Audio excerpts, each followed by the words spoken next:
Good morning student, welcome to our guide channel.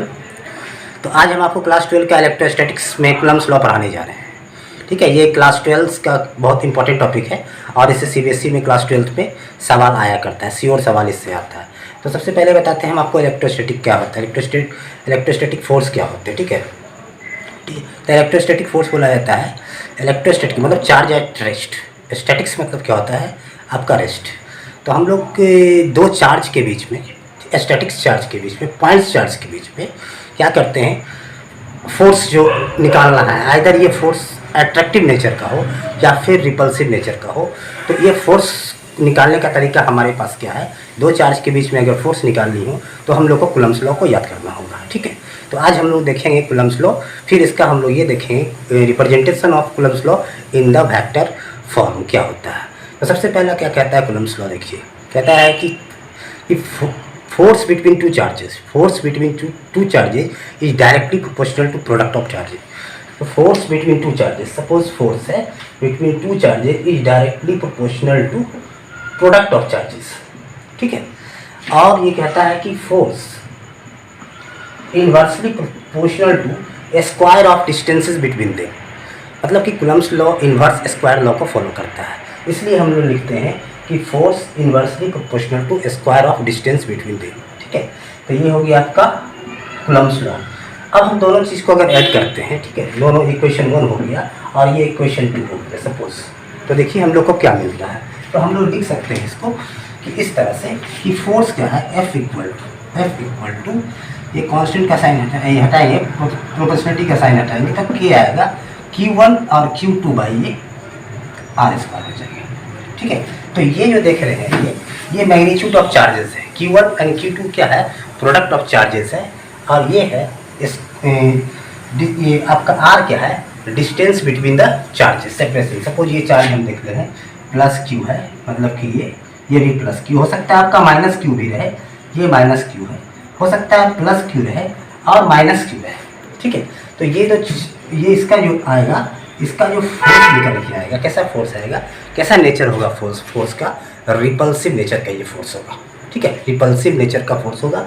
और ये भी प्लस ये माइनस क्या है, सेम चार्ज है, ये भी क्या है, रिपल्सिव नेचर का फोर्स तैयार करेगा। ठीक है, अब देखिए पॉजिटिव और नेगेटिव है, ये कैसा फोर्स तैयार करेगा, अट्रैक्टिव फोर्स तैयार करेगा। अब हमारी मन में ये बात आएगी कि ये फोर्स जो होगा, ये फोर्स किस कंडीशन में मैग्नीट्यूड इसका ज़्यादा आएगा। ठीक है, अब देखिए कहते हैं कि अगर हम Q1 into Q2 greater than 0, ठीक है, Q1 and Q2 greater than 0 कब आएगा, मतलब 0 से बड़ा कब आएगा, जब ये क्या होगा, रिपल्सिव नेचर का चार्ज होगा। कैसा होगा, रिपल्सिव नेचर का चार्ज होगा, तब ये प्रोडक्ट क्या होगा, ध्यान दीजिएगा इस बात पे, इससे क्वेश्चन से बेसिक पूछता है। Q1 Q2 ग्रेटर देन 0, बताइए नेचर ऑफ चार्ज कैसा है, तो रिपल्सिव नेचर, आइदर ये चार्ज पॉजिटिव होगा या फिर आइदर ये चार्ज नेगेटिव होगा। ठीक है, इसलिए सपोज हम कहते हैं कि अगर यहाँ पे पॉजिटिव +1 है और इंटू +1 है, ठीक है, तो क्या आएगा आपका, मल्टीप्लाई करने के बाद ग्रेटर देन 0 आएगा। चाहे आप -1 इंटू -1 करो, इसका भी वैल्यू अगर माइनस का हम मल्टीप्लिकेशन देखते हैं तो पॉजिटिव आता है, इसके मतलब क्या है कि ये ग्रेटर देन 0 आएगा। अगर चार्ज अट्रैक्टिव है, प्लस माइनस, अगर एक प्लस है और एक माइनस है, तब कंडीशन क्या बनेगी कि लेस देन 0। इसलिए प्रोडक्ट ऑफ प्लस और माइनस क्या होता है, ऑलवेज क्या होगा, नेगेटिव होगा। ये बात तो क्लियर समझ में आएगी, यहाँ से आपका सीबीएसई क्वेश्चन पूछा करता है। ठीक है, ध्यान रखिएगा इस बात पे आपको। तो ये तो हो गया आपका, इस बात को आपको ध्यान रखनी है इस पॉइंट्स पे कि कब मैक्सिमम होगा और कब मिनिमम होने वाला है फोर्स। ठीक, तो अभी तक हम लोग क्या देखें कि कूलम्ब्स लॉ क्या होता है। तो आप तो जान गए होंगे कूलम्ब्स लॉ क्या करता है, क्या मेजर करता है, फोर्स बिटवीन द चार्जेस। ठीक है, charge at rest, point charge. ठीक है, ये मेजर करता है हमारा Coulomb's law, force between the two charges. ठीक है, तो मेजर करने में दो क्वांटिटी मेजर करता है। ठीक है, एक मैग्नीट्यूड और एक डायरेक्शन। तो अभी हम सिर्फ मैग्नीट्यूड की बात कर रहे हैं, डायरेक्शन की बात कब करेंगे, जब हम कूलम्ब्स लॉ को वेक्टर से रिलेट करेंगे। ठीक है, उसको रिप्रेजेंट करेंगे वेक्टर फॉर्म में। इसी फॉर्म जो देख रहे हो, इसी को हम लोग रिप्रेजेंट करेंगे वेक्टर फॉर्म में। तो हमारे दोनों चीज़ हमारे पास होगा, एक मैग्नीट्यूड होगा और डायरेक्शन होगा। आपको तो पता है ये वेक्टर है, तो मैग्नीट्यूड के साथ साथ डायरेक्शन भी होते हैं। ठीक है, तो अब देखिए इसको थोड़ा सा हम एक्सप्लेन करते हैं इस फॉर्मूले को। ठीक है, इसको मिटा दे, चाहे तो आप स्क्रीनशॉट ले लीजिए इसका, ध्यान रखिएगा इससे क्वेश्चन आएगा।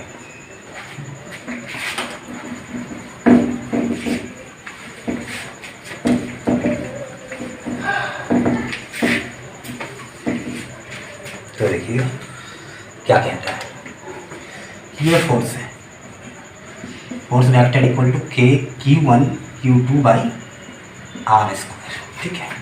अब ये के क्या है, के इक्वल टू होता है, कांस्टेंट है 1/4 एप्सिलॉन नॉट, 1/4 एप्सिलॉन नॉट।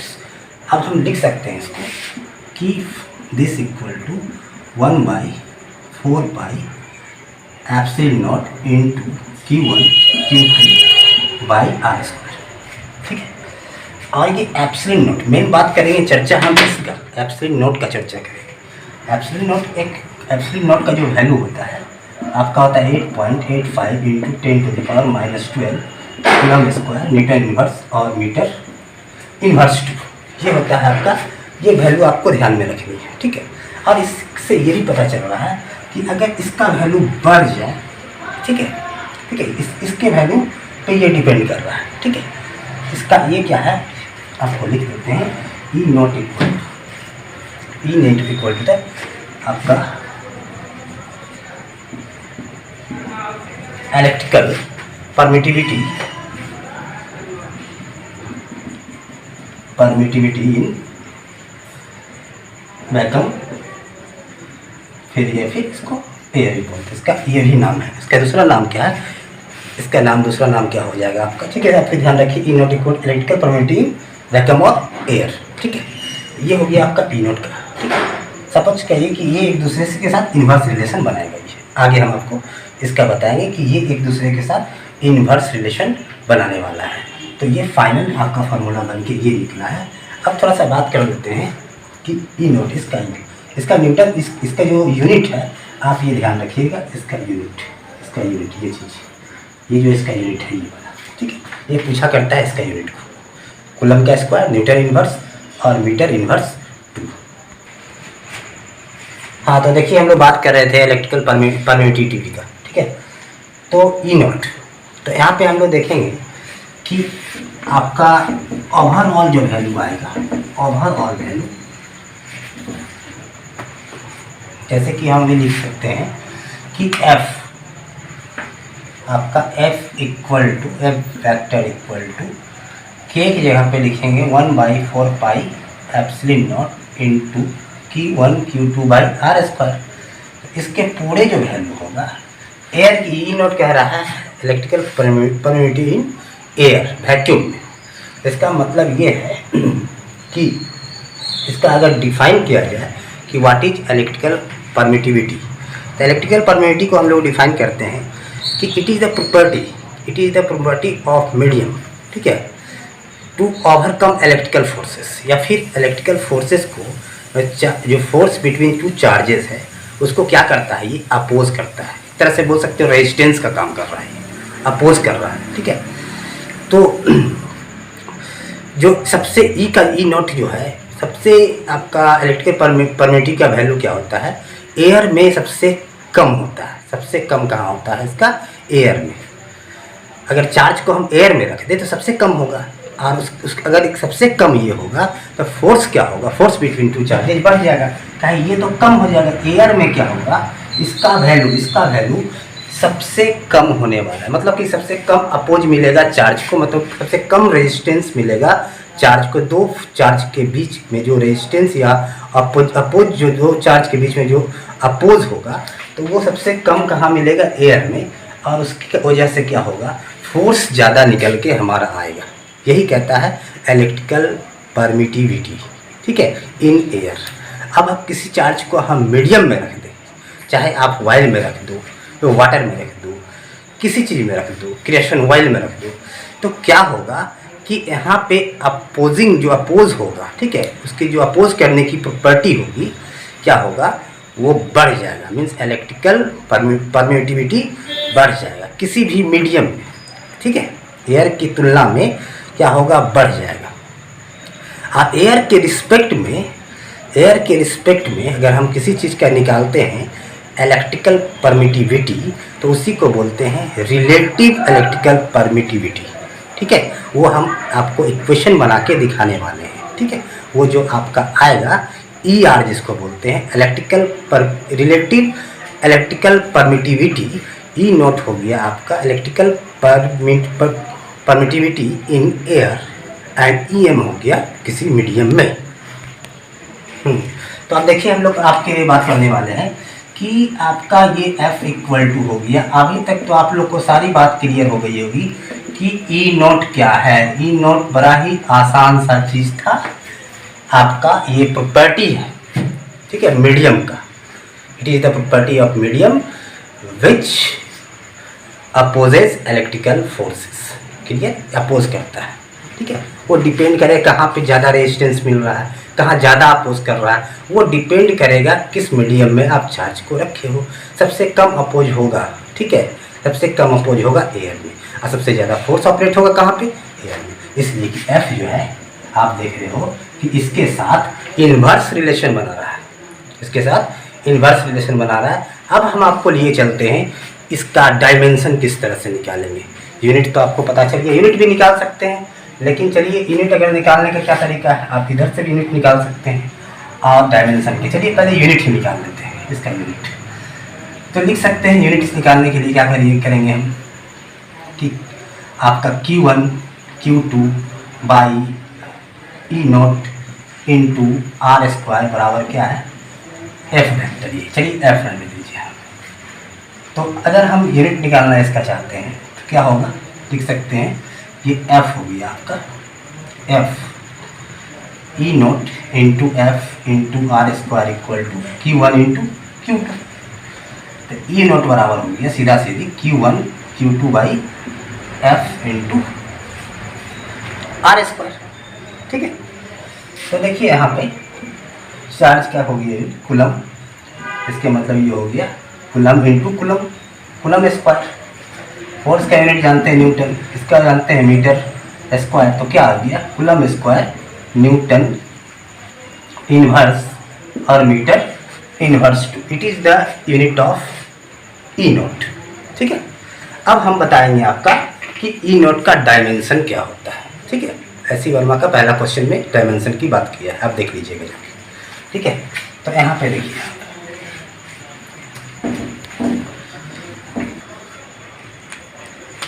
चलिए अब हम देखते हैं कि इसका E नोट का डायमेंशन फार्मूला क्या होता है।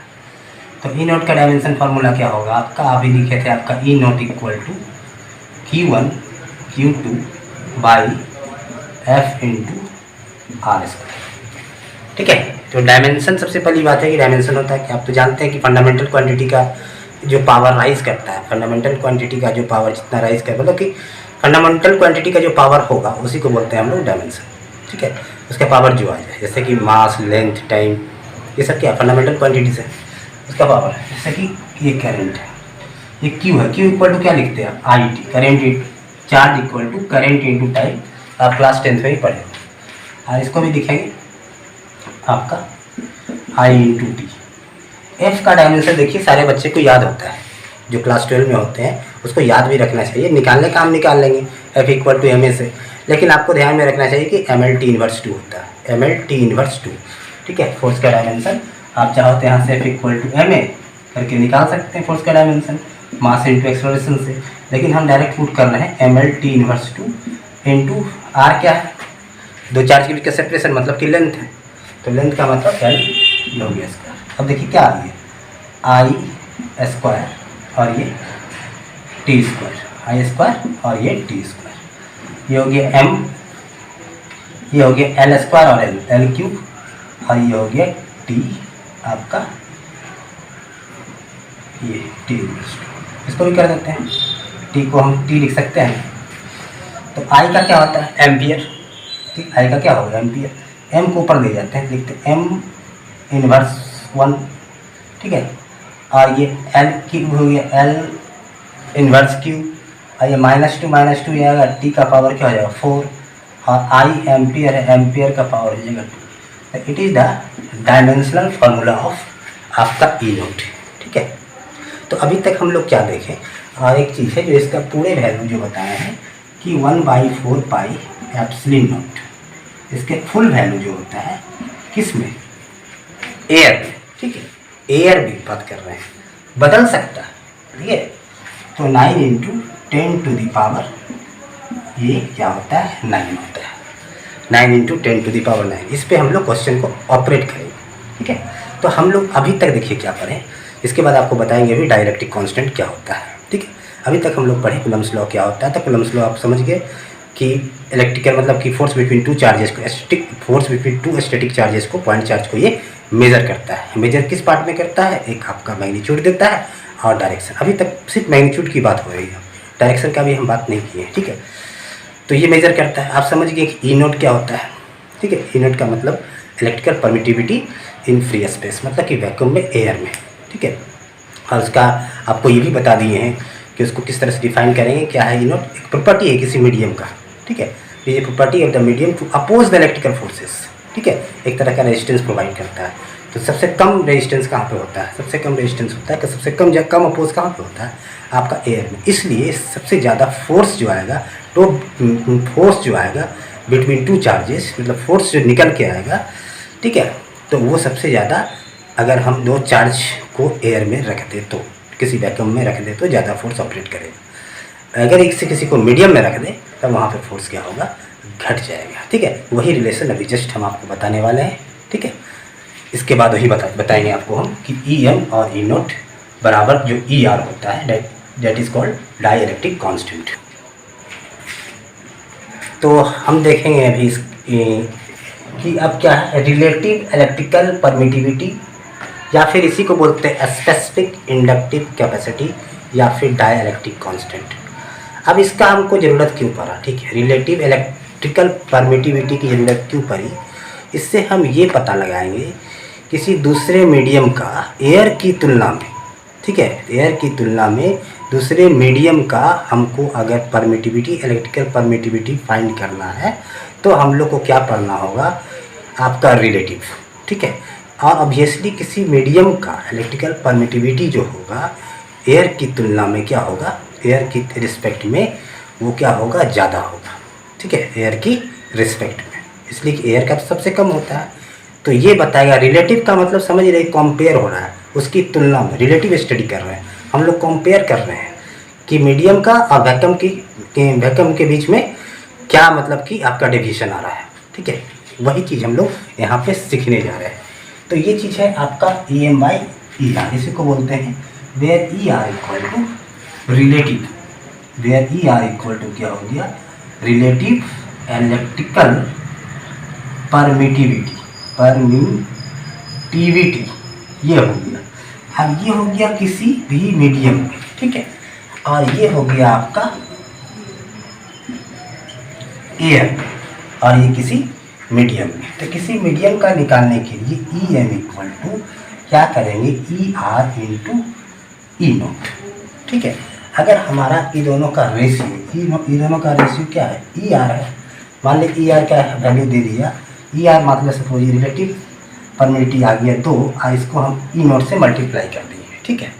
तो ये क्या कह रहा है कि किसी मीडियम का रिलेटिव इलेक्ट्रिकल परमिटिविटी जो होता है एयर की तुलना में 2 गुना है, 2 गुना ज़्यादा है, ठीक है। तो यहाँ पे ये पुट करके दिखा दिए आपको कि जितना यहाँ पे आया 2 है, 4 है, 5 है, तो उस समझ लीजिए कि उतना टाइम्स क्या हो रहा है, वो एयर की तुलना में बढ़ रहा है, ठीक है। यही बताता है ये चीज़ आपका रिलेटिव, ठीक है, रिलेटिव इलेक्ट्रिकल परमिटिविटी। सबसे ज़्यादा जो इलेक्ट्रिकल परमिटिविटी होता है, ठीक है, डाइलेक्ट्रिक कांस्टेंट जो होता है, रिलेटिव डाइलेक्ट्रिक कांस्टेंट आप सुने होंगे कि वाटर का होता है, अच्छा खासा 80 या 81 के लगभग इसका होता है वाटर का डाइलेक्ट्रिक कांस्टेंट। वही डाइलेक्ट्रिक कांस्टेंट है E M by E naught, ठीक है। अब हम आपको इसका थोड़ा प्रूफ दिखाएंगे कि 2 चार्ज को हम किसी मीडियम में सेपरेट करेंगे और 2 चार्ज को हम एयर में रखेंगे, और दोनों का जो हम कंपेयर करेंगे, कंपेयर स्टडी देखेंगे, तब जाके ये आपको प्रूफ हो जाएगा। उसके बाद इस पर हम कुछ न्यूमेरिकल्स भी कराएंगे आपको, ठीक है, ध्यान दीजिए। तो देखिए अब हम लोग प्रूफ करने जा रहे हैं कि E R equal to E M by E naught. इससे पहले हम एक क्वेश्चन कर लेते हैं जो कूलम्ब्स लॉ आपको पढ़ाए हैं। सपोज हमारे पास 2 चार्ज ऐसे दिखा दिए, ये एक चार्ज है, ये चार्ज है, ये चार्ज है, इसका सेपरेशन आर है, तो आप कूलम्ब्स लॉ निकालोगे, इसका कूलम्ब्स फोर्स तो क्या आएगा, Q1 Q2 by are square ये आने वाला है। ठीक है, कहता है कि दोनों मैग्नीट्यूड ऑफ चार्ज डबल कर दिए दोनों को। पहले क्यू था आप क्या कर दिए 2q और 2q कर दिए, डबल कर दिए। ठीक है, और सेपरेशन जो था उसको भी क्या किए, डबल कर दिए। तो बोलता है कि फोर्स बिटवीन टू चार्जेस क्या होगा, क्या इफेक्ट आएगा इस पर। तो ये सब क्वेश्चन क्या है ना, कॉपी कलम लेने की ज़रूरत नहीं है। ऊपर आपने डबल किया, सपोज ऊपर डबल किया, इसको डबल किया, इसको डबल किया, इसके मतलब ऊपर 4 हो गया। और सेपरेशन को भी क्या किया आपने, डबल किया, 2 किया। ऑब्वियसली 2r हो जाएगा, 2r स्क्वायर हो जाएगा, यानी 4/4 हो जाएगा, मीन्स कट जाएगा। ऑब्वियसली क्या आ जाएगा, सेम चीज़ आ जाएगा। मतलब अगर आप मैग्नीट्यूड दोनों चार्ज का डबल कर रहे हो और सेपरेशन भी डबल कर रहे हो तो फोर्स पे कोई इफेक्ट नहीं आएगा। Is it clear? अब देखिए हम लोग चलते हैं, प्रूफ करते हैं EM/E0 equal to ER which is equal to relative electrical permittivity. ठीक है, ध्यान देंगे। तो यहाँ पे ध्यान दीजिएगा कि सपोज मान लें कि ये चार्ज है Q, चार्ज है, ये भी चार्ज Q है। अगर हम इसके बीच का मान लें सपोज सेपरेशन R है। ठीक है, और इसको हम लोग कहाँ पे रखे हैं, एयर में रखे हैं। कहाँ पे रखे, एयर। तो हमसे बोलेगा फोर्स आप निकाल के बताइए कितना होगा एयर में। तो एयर में तो दो चीज़ है कि फोर्स हम मान लेते हैं एयर के लिए F0 इक्वल टू ये हो जाएगा Q1 और Q2। ठीक है, या फिर यहाँ पे K की जगह पे हम डायरेक्ट लिख देते हैं आपका 1/4 pi epsilon not Q1 Q2 by R square. ये होगी आप इक्वेशन मान लेंगे हम फर्स्ट। अब इसी चार्ज को क्या किया, किसी मीडियम में रख दिए। दो चार्ज का किसी मीडियम में रख दिए, और सेपरेशन आपका R है, किसी मीडियम में रख दिए। कुछ मीडियम कुछ भी हो सकता है, लिक्विड हो सकता है या समथिंग जो भी हो सकता है। तो मीडियम के लिए हम मान लेते हैं वहाँ पर फोर्स आएगा जो निकल के उसको FM बोलेंगे मीडियम के लिए। तो 1/4 पाई E0 की जगह पे क्या रखेंगे, EM रखेंगे, और यहाँ पे रखेंगे Q1 Q2 by R square equation second. अब कंपेयर करेंगे तभी तो रिलेटिव आएगा।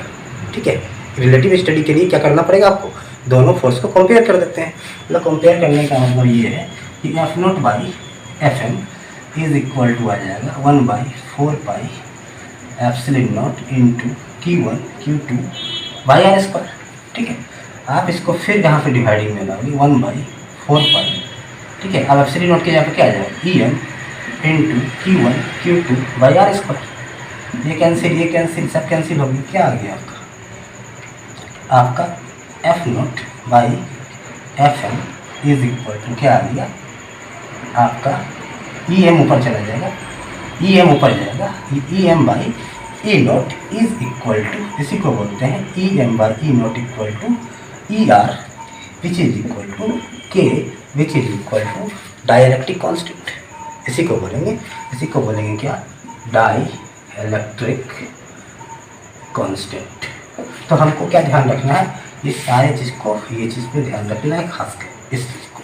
तो किसी मीडियम का अगर हम निकालना है E0 से क्या करेंगे, ER को मल्टीप्लाई कर देंगे। ठीक है, ध्यान दीजिएगा कि EM is equal to E0 into ER। ये रिलेशन एक आपको याद रखना है, अभी क्वेश्चन बताएंगे इस पर। एक रिलेशन आपको ये भी याद रखना है कि F0/FM, ठीक है, इज इक्वल टू आप ER भी याद रख सकते हैं। ठीक है, तो अभी जस्ट हम इस पर आपको क्वेश्चंस करवाने वाले हैं। ठीक है, जस्ट कराएंगे इस पर। तो चलिए हम लोग जो समझे हैं अभी EM/E0 इक्वल टू ER, उस पर एक साधारण सा क्वेश्चन देते हैं। ठीक है, और ये क्वेश्चन पूछा भी जाता है, ध्यान दीजिए कि सपोज करता है कि दो चार्ज है, इसका बीच का डिस्टेंस हम ले लिए D। ठीक है, और इसको कहाँ पे प्लेस कर दिया गया, आपका एयर में इसको प्लेस कर दिया, जिसका कि फोर्स ऑपरेट होके आया। क्या बोला, इसका फोर्स क्या आया, आपका फोर्स ऑपरेट होके आया, कह रहा F0 इसका फोर्स है। ठीक है,